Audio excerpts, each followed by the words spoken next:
करा दिया।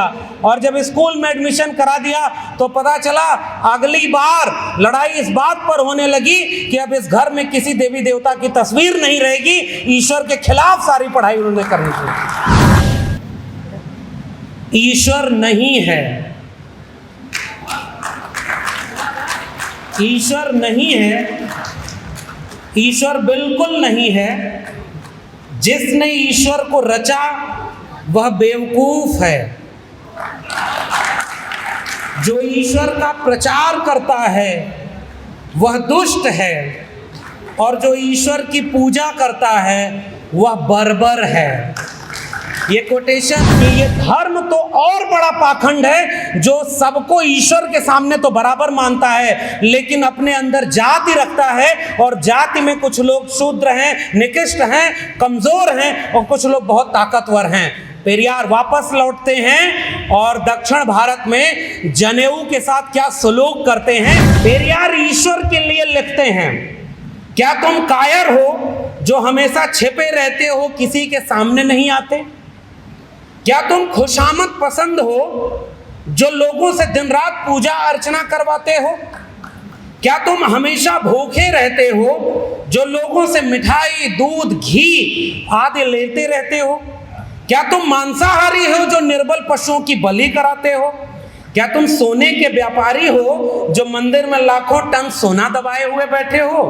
क्या तुम व्यभिचारी हो कि मंदिर में देवदासियों को रखते हो?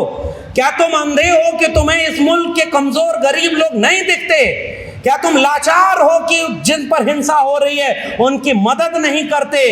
इस बुलंदी और इस तेवर का नाम है पेरियार, और उत्तर भारत के लोगों आपने उन्हें आमंत्रित किया है। उन्हें भी सोचना चाहिए कि घर गंगा जल से क्यों धुलवाया और उसका क्या इलाज होगा, ये आपको भी सोचना चाहिए।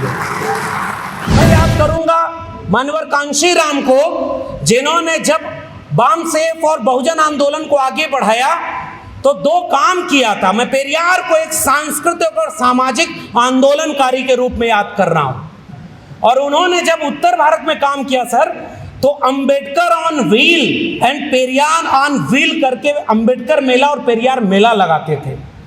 वो काम उत्तर भारत में कांशी राम जी ने किया। मगर अफसोस यही है कि जब वक्त लड़ने का आया तो उनके वारिस लोग ये कहने लगे कि हमारी सरकार बनेगी तो राम मंदिर का काम और तेज हम करवाएंगे। हाथी नहीं गणेश है, ब्रह्मा विष्णु महेश है। ये जितनी किताबें हैं ये घर घर पहुंचाइए। कोशिश की थी ललई सिंह जी ने, और सच्ची रामायण द ट्रू रीडिंग। आप राम के नाम पर पूरे देश में राजनीति कर रहे हो। वो पेरियार जिन्होंने सामाजिक और सांस्कृतिक मूवमेंट चलाया, सेल्फ डिग्निटी मूवमेंट चलाया, आत्मसम्मान आंदोलन के साथ ब्लैक शर्ट मूवमेंट चलाया। उस समय इस मुल्क में जब कुछ लोग सफेद कपड़े के नाम पर सादगी की बात करते थे, पेरियार ब्लैक शर्ट मूवमेंट चला करके आत्मसम्मान आंदोलन की बात करते हैं। इसलिए मुझे समाजवादी आंदोलन याद आता है, और उस समाजवादी आंदोलन में 100 से कम न 1000 से ज्यादा समाजवाद का यही तकाजा।